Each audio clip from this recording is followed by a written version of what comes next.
गुरुदेव भगवान, हमने संसार में जिनको अपना आश्रय मानकर जीवन साथी के रूप में वर्ण किया और जीवन समर्पित कर दिया, उन्होंने ही जब हमें ठुकरा दिया और जीवन की मझधार में बिल्कुल अकेला छोड़ दिया।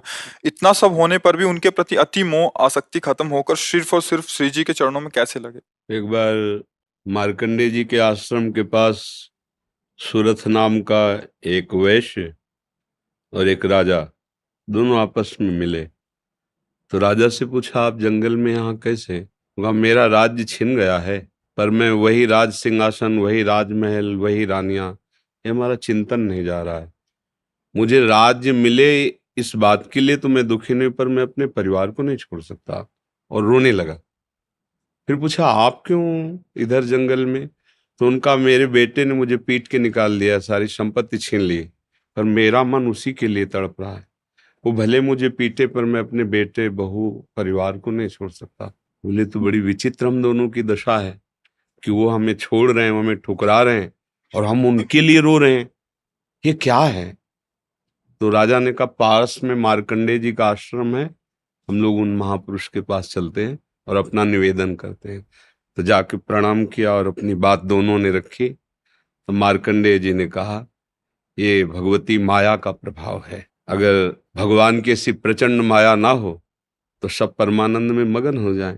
ये माया ही, वो हमें धोखा दे, वो हमें ठुकराए, पर हमारा मोह, हमारी ममता उससे बिलग नहीं होती है। अब उससे हटने का एक ही उपाय है, साधन को हरिभजन है, कै सत्संग सहाय। अगर हम सत्संग सुने तो सुनते सुनते बुद्धि पवित्र हो जाती है और फिर निश्चय होने लगता है। आप जिनके लिए रो रहे हैं, जिनकी बुद्धि पावन हुई, उन्होंने तिरस्कार पूर्वक छोड़ दिया। रत्नावती जी, भक्तमाल में चरित्र है, पढ़ लीजिए। रत्नावती जी पूरे रानी के जैसे सुख होते हैं वैसे ही रानी थी, वैसे ही सुख में मगन थी, कोई हरि भक्ति, कोई भजन, कुछ नहीं। और राजा भी अत्यंत प्यार करते थे। पर दासी, वो वृंदावन आती थी और संतों का संग करती थी, सत्संग, तो उसके हृदय में गोविंद के चरणों में प्रीति उत्पन्न हो गई। वो रानी के कभी पैर दबा रही होती तो एकदम बोल पड़ती, हा कुंज बिहारी, हा गोविंद। तो रानी सावधान होकर देखती, तू रहती तो मेरे संग है, मेरी निजी दासी, अंग सेवी, ये कौन है कुंज बिहारी, कौन है गोविंद? किससे तू प्यार करती है? आज तक मुझे नहीं बताया। हमारे यहाँ की दासियां तो आजीवन समर्पित अंग सेवी होती हैं, ये क्या? तो मुस्कुरा दी, बोली, महारानी आप अन्यथा मत समझना, ये कोई व्यक्ति नहीं हम जिससे प्यार करते हैं। नहीं नहीं, तू पूरी बात बता दो। मत सुनो, मत सुनो, नहीं किसी काम के नहीं रह जाओगे। और रो पड़े।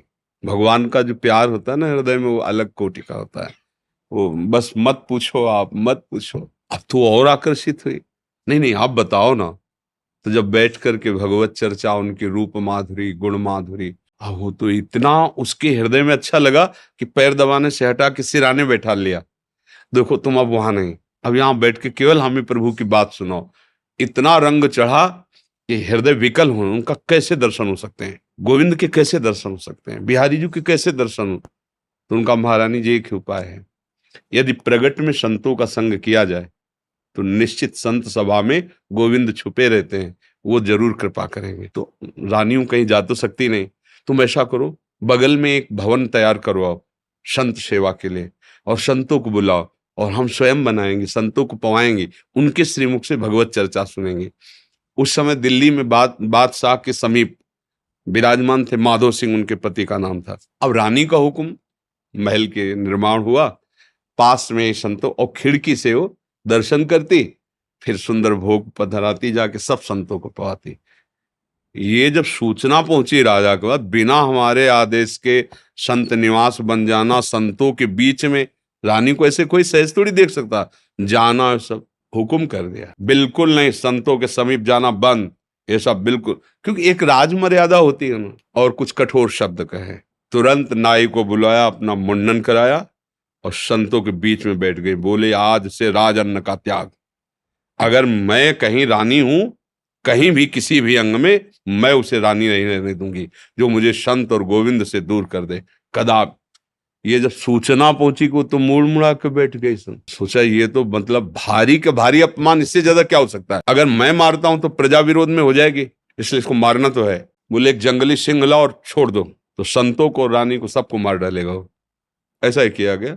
सैनिकों ने जैसे चारा रख के, बकरा आदि रख करके पिंजड़े में सिंह को बंद करके लाए और दरवाजे पे को, वही दासी जो उनकी गुरु थी, वो आरती की सामान दे रही थी और पूजन की थाल लेकर वो ठाकुर जी का श्रृंगार कर, दासी ने कहा महारानी सिंह, जो ही पिंजरा से खोला गया तो ऐसे मुड़ी, उनका सिंह नहीं नरसिंह, भगवान पधारे थाल लेके। सिंह ऐसे जैसे कोई गाय ना, सीधी गाय हो, ऐसे तिलक लगाया, आरती की, प्रणाम किया, ऐसे सब देखते रह गए। फिर लौटा सिंह को मारी छलांग, तो जो ऊपर बालकनियों में खड़े देख रहे थे ना मान सिंह के आदमी, फाड़ के फेंक दिया और गुर्राता हुआ भाग गया। अगर हम अपनी भक्ति के रंग में आ जाए, फिर हमारा ये माया मोह संसार नष्ट हो सकता है। अन्यथा हमारे शब्द तो जरूर अच्छे नहीं लगेंगे, पर सही पूछो तो कृपा है जो असलियत का पता चल रहा है। यहाँ कोई किसी से प्यार नहीं करता। अपने सुख स्वार्थ की जब तक पूर्ति लगती है, हमारा मन जब तक राजी है, तब तक हमें आपको प्यारे कहते हैं, अपना प्यारा बना लेते हैं। और जब हमारा मन कहीं और राजी हो गया तो आपकी तरफ देखते नहीं। संसार का ये स्वरूप, पर मेरे प्रभु का ऐसा स्वरूप, सबरी मैया कोई ऐसा थोड़ी बहुत रूप ऊंचे कुल की, ऐसा नहीं था। सबर जंगली जातियों में आती है उनमें, लेकिन भगवान की भक्ति से बड़े बड़े ब्रह्म ऋषियों के आश्रम में भगवान नहीं गए, सबरी माता के। भगवान ये सब संसार यही सब देखता है, तुम्हारा रूप, तुम्हारा गुण, तुम उसके काम लायक हो कि नहीं हो। अगर स्वार्थ की पूर्ति लायक नहीं हो तो कोई भी हो, हट जाओ या वो मार डालेगा। संसार का स्वरूप है, कोई न कोई नाटक करके तुम्हें नष्ट कर देगा संसार। लेकिन हमारे भगवान कैसे भी नीच, पतित, अवगुणी, कुरूप, बिल्कुल मूर्ख कैसा भी हो, भगवान उसे अपनी गोद में ले लेते हैं। तो एक ही उपाय है, भगवान के चरणों का आश्रय लेना, वही परम पति हैं। देखो मीरा जी ठसक से कहती, मेरे तो गिरधर गोपाल दूसरा न कोई। और ये कभी धोखेबाज नहीं है, कभी धोखा नहीं। हम सही कहते हैं। अगर हमें जैसे बचपन से लगे रहे ना, हमें बात समझ में नहीं आती ना, तो हम ये जरूर माइक से कहते हैं कि भाई देखो, भक्ति करना ठीक है, पुण्य है, मंगल है, लेकिन हम अपनी छाती की बात कहते हैं, अभी तक कमी हमारी, कृपा उनकी डुबो रही है। बस अगर कहीं कमी है तो हमारी कमी है, उनकी तरफ से कृपा ही कृपा, दुलार ही दुलार है। ये सच्ची मान लो। अगर कोई प्यार करने वाला है तो प्रभु है। आप कहोगे दिखाई नहीं देते हैं, आपने अपने को देखा है क्या? अगर प्रभु से देखने पर ही प्यार करते हो तो आप अपने से प्यार करते हो ना।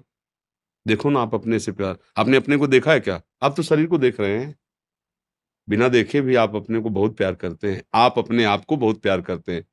अगर ये पता चल जाए कि हाँ कैंसर हो रहा है और आपको क्षति पहुंच जाएगी, तो आप यहाँ से कटवा देंगे।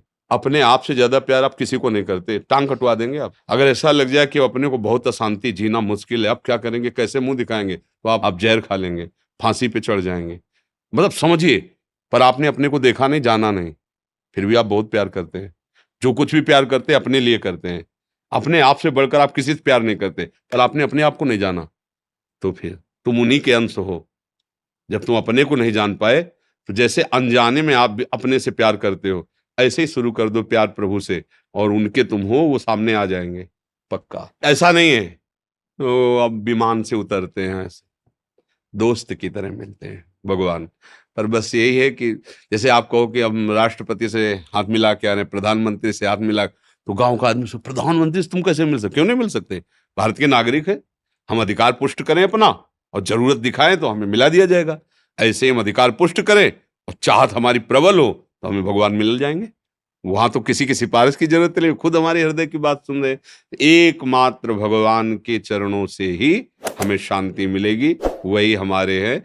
दूसरा तो सब छल हो रहा है, माया का पर्दा पहन करके हमारे साथ छल किया जा रहा है, हमारे समय को नष्ट किया जा रहा है। सत्य बात है, न हम स्त्री है न पुरुष है, हम भगवान के अंश हैं, और उनका भजन करके उन्हीं को प्राप्त हो जाए, यही हमारे जीवन का लक्ष्य है। हम तो बड़ी कृपा मानते हैं, जब प्रतिकूलता मिलती, कोई अपना नहीं होता ना, तब कृपा समझ में आती है कि बहुत कृपा है। नहीं तो इस मोह जाल में फंस कर पूरी जिंदगी बर्बाद हो जाती है। अब सावधान हो जाओ, अब निकल जाओ। पर इधर का रास्ता चलना थोड़ा कठिन है, इसलिए कुछ भी हो जाए फिर इधर नया चुन लेते हैं, नया मित्र चुन लेते हैं, नया घर चुन लेते हैं, नया वर चुन लेते हैं। भाई इधर ही वो खोज शुरू की है ना अनंत जन्मों से। वो ये नहीं समझ पा रहा कि अंदर बैठा है, कह रहा लौट आओ, हमसे मिल लो। पर हम लोग बाहर ही खोज कर रहे हैं और वो अंदर ही बैठा है। घर के अंदर प्रीतम बैठा हमारा इंतजार कर रहा है, हम दरवाजे के बाहर भटक रहे हैं, उसको खोज उसी को रहे हैं। जो सुख है, जो शांति है, जो आनंद है, वो प्रभु ही हैं, उन्हीं के लिए हम खोज रहे हैं। पर उनको ना मानकर, ना जानकर अन्य रूप, अन्य भावों में, इसीलिए हमें शांति नहीं मिल रही। मुझे लगता है नाम जप करो, सत्संग सुनो और प्रभु को अपना मानो, फिर वो जैसे जीवन निर्वाह करवाएं उनके ऊपर छोड़ दो। वो चाहेंगे पति रूप में मिल जाएंगे, मित्र रूप में मिल जाएंगे, वो जो चाहे, जैसे चाहे, पर अपना जीवन का भार उनको दे दे।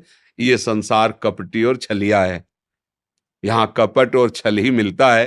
प्रेम तो कोई भगवत कृपा पात्र जनों को ही समझ में आता है, नहीं तो कहाँ प्रेम।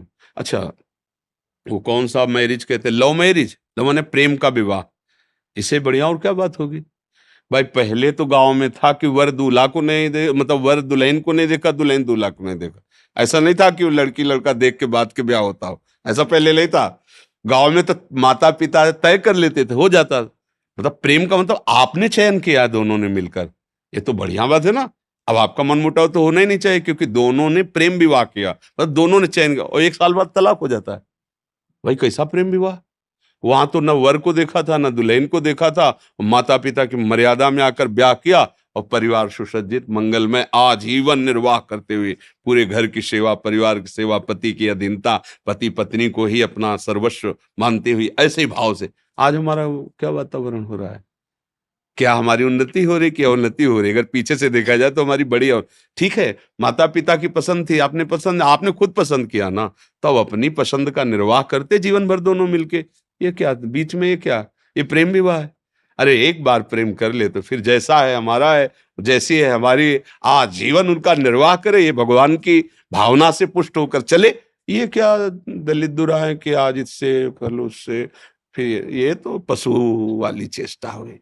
ये मनुष्य वाली चेष्टा, धर्म वाली चेष्टा, प्रेम वाली चेष्टा थोड़ी।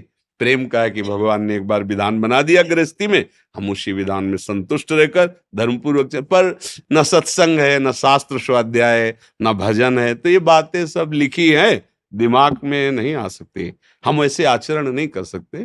तो भगवान की कृपा से यदि आपको सत्संग समझ में आ जाए तो भगवान का आश्रय लो, वही मंगल करता है।